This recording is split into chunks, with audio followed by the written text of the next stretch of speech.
Today's near-death experience is about a woman who falls from a horse as a teenager and encounters someone she knows on the other side. This NDE is somewhat shorter than many. However, if we are to examine what happens to us at the time of death, we must also include the shorter experiences, as well as the long. Before we get into it though, please take a second to subscribe to the channel if you haven't already done so. Now, let's get into this NDE. I believe I was 16 years old, could have been 15. I can't exactly recall. And my best friend and I were riding my neighbor's deceased husband's racehorses in their pasture. The neighbor's husband had died a few years prior from a heart attack, only in his 50s.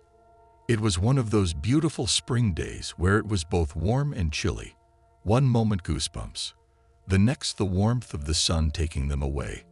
I remember being so relaxed, like I could fall asleep in the saddle, and even though the horse I was riding was just a bit excited, nothing felt out of hand as my horse followed my friend's horse.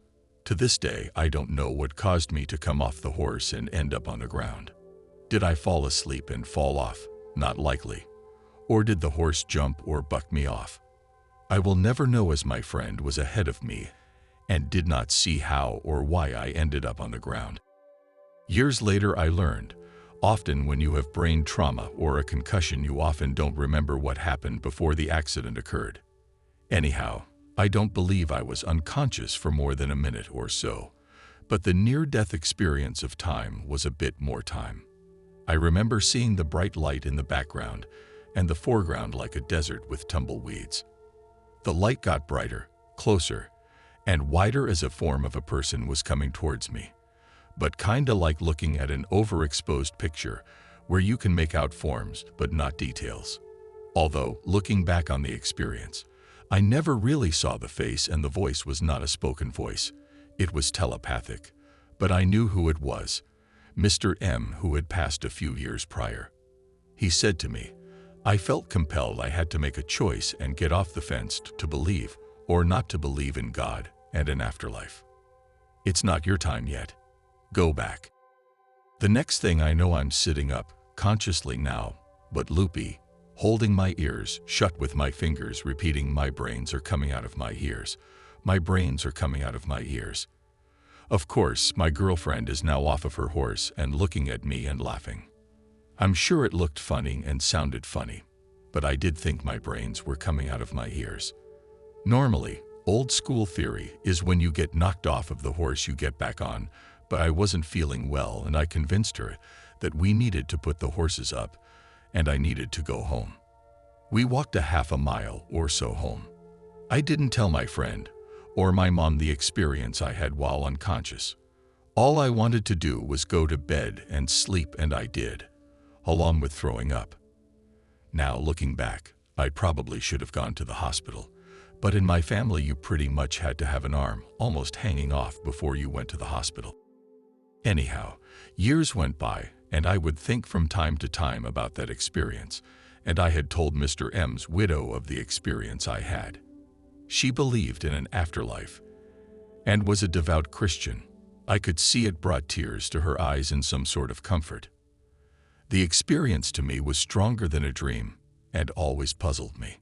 However, it wasn't until around the year 2007 or 2008, and I was now in my 40s, I had been agnostic, borderline atheist, but I could never reconcile or deny the experience and the possibility it left me puzzled with. And a TV show called Beyond and Back about people who've had near-death experiences.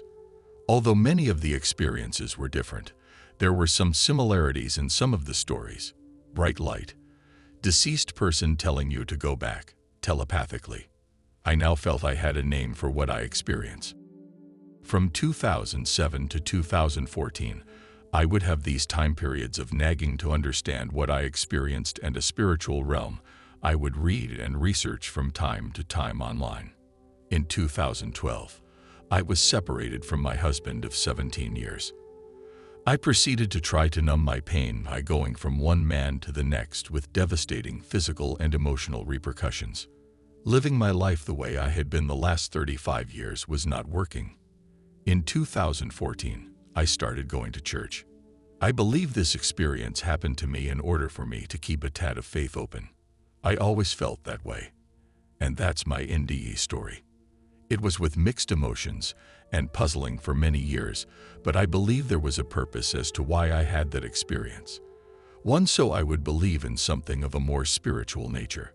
I have a feeling more also, but not sure yet what that purpose is. I really wish I could find people to talk to that have experienced the same thing.